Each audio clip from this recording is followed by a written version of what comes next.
Ya, karena waktu kita terbatas ini Ustadz, mungkin bisa disampaikan kemarin ada informasi nih dari sebagian orang-orang yang melakukan pengeboman dan lain sebagainya yang kemudian dia bertobat gitu. Ternyata salah satu cara yang mereka gunakan untuk mendapatkan dana adalah isu-isu Palestina. Ya, gimana itu Ustadz? Ya, ini memang perkara yang sangat penting, jadi kita kaji lebih jauh ya. Sayang waktu tidak terbatas. Dan baginda Nabi SAW telah mengisyaratkan akan perkara ini dalam hadis yang diriwayatkan oleh Imam Ahmad, Ibn Hibban dan Hakim rahimahullah taala dari Ubay bin Ka'ab radhiyallahu taala anhu. Rasulullah bersabda, berikanlah kabar gembira kepada umat ini akan kemuliaan, ketinggian, pertolongan dan kedudukan di muka bumi ini. Barang siapa di antara mereka yang beramal dengan amal akhirat tetapi untuk kepentingan dunia, maka tidak ada bagian baginya di akhirat kelak. Na'udzubillah min dzalik. Hadis ini mengisyaratkan kepada kita bahwa pentingnya ikhlas dalam beramal. Ya, tadi kita sebutkan dan disebutkan pula oleh Ustaz Zulkarnain hafizahullah taala, adanya orang-orang yang mungkin menggunakan kejadian dan peristiwa di Palestina ini untuk kepentingan pribadi. Mungkin sebagian orang mengatakan, wah ini kan namanya menuduh hati orang. Iya. Tentunya begini, masalah hati tentunya urusan Allah Subhanahu wa taala. Tapi baginda Nabi telah bersabda, amal adalah perkara yang diperhatikan oleh Allah dan dihisab dengannya.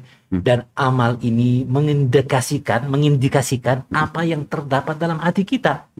Ya, maka apa yang disebutkan ini bukan perkara baru.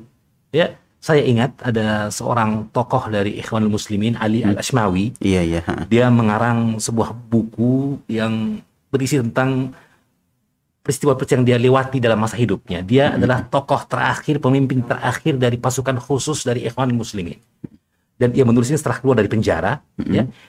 Dia menyebutkan dalam kitabnya Tarikh Sirri li Jama'atil Ikhwanul Muslimin, sejarah rahasia dari gerakan Ikhwanul Muslimin.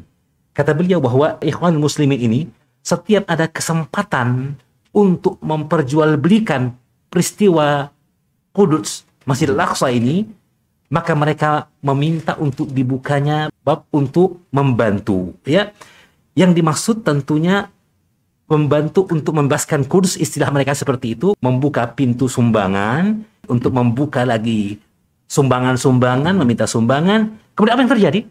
Membeli senjata, kemudian menyimpan senjata itu untuk kepentingan mereka. Artinya apa itu kisah langsung dari dia. Kisah langsung dari tokoh ini, pemimpin terakhir ini. Jadi dia pelaku sejarahnya ya. Kalau kita mengatakan ini kan boleh jadi sudah melewati screening, sudah di penjara, akhirnya mungkin mengarang-arang. Ada lagi dari tokoh Ikhwanul Muslimin sendiri, Mahmud Abdul Halim.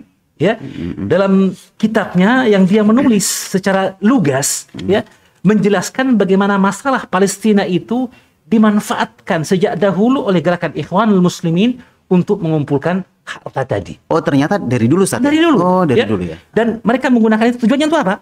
Untuk mengajak para pemuda terlibat dengan mereka. Simpati dengan gerakan mereka.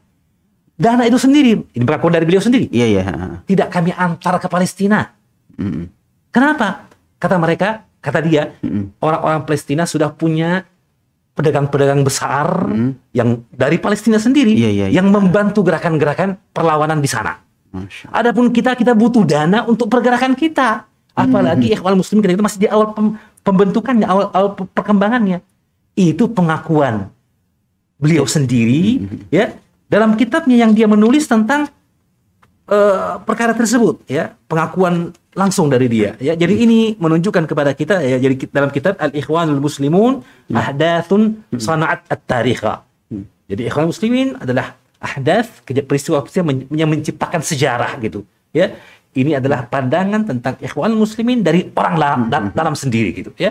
Itu ada di halaman 174 dalam apa yang saya kutip dari pernyataan agak panjang sebenarnya. Bukan tempatnya untuk kita bacakan, tetapi intinya itulah, bahwa menunjukkan kepada kita memang sudah ada orang yang memang memanfaatkan isu Palestina itu untuk, dan di negara kita tidak jauh dengan pribadi ya. Beberapa waktu yang lalu Densus 88 menangkapi orang-orang yang berlatih di Aceh dan sebagainya dengan alasan untuk membela rakyat Palestina. Dana dikumpul atas dasar perjuangan rakyat Palestina. Padahal untuk menggerogoti negara. Ini bukti otentik tentang hal itu. Ya. Dan saya kira itu perkara yang memang banyak terdapat dalam penggalangan dana manapun jika seorang tidak diberikan amanah dalam hatinya dan keikhlasan. Ya. Dan ini yang paling penting. Poin dari hadis Ubay bin Ka'ab radhiyallahu ta'ala tadi adalah bahwa pentingnya ikhlas. Nabi mengingatkan bahwa berikan kabar gembira kepada umat ini akan kemuliaan, akan ketinggian dalam agama, akan pertolongan Allah bagi mereka dan kekuatan dalam di permukaan bumi ini.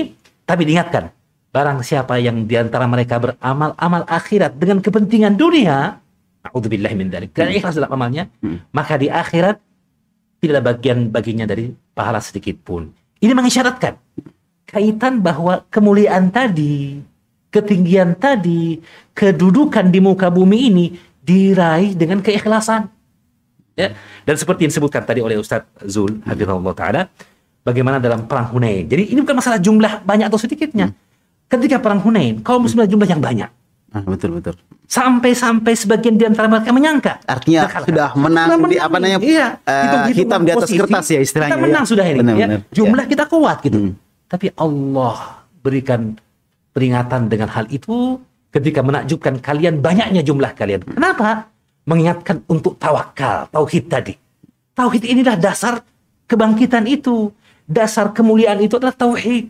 Mengikuti jalannya para nabi dan rasul. Bukan jumlah banyak dan sedikit tadi. Sebanyak kita pun sekalipun. Penduduk Islam sekarang ini, kaum muslim sekarang ini, 1 miliar lebih. Ya? Seluruh dunia. Iya. Ini banyak kalau dihitung-hitungan seperti itu kan.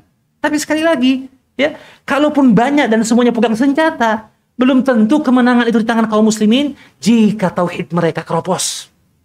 Jika tawakal mereka justru kepada adat, bukan kepada Allah Subhanahu wa ta'ala. Dan ini telah diingatkan kepada para sahabat Nabi radhiyallahu alaihim ajma'in. Ini menunjukkan kepada kita pentingnya pondasi tauhid. Tawakal kepada Allah Subhanahu wa ta'ala. Meninggalkan jimat sekalipun. Ya, apa sih hubungan antara jimat dengan membebaskan Masjidil Aqsa dengan kemenangan ya? Bagaimana kita senantiasa meningkatkan hati kita kepada Allah Subhanahu wa ta'ala dan bertawakal hanya kepadanya.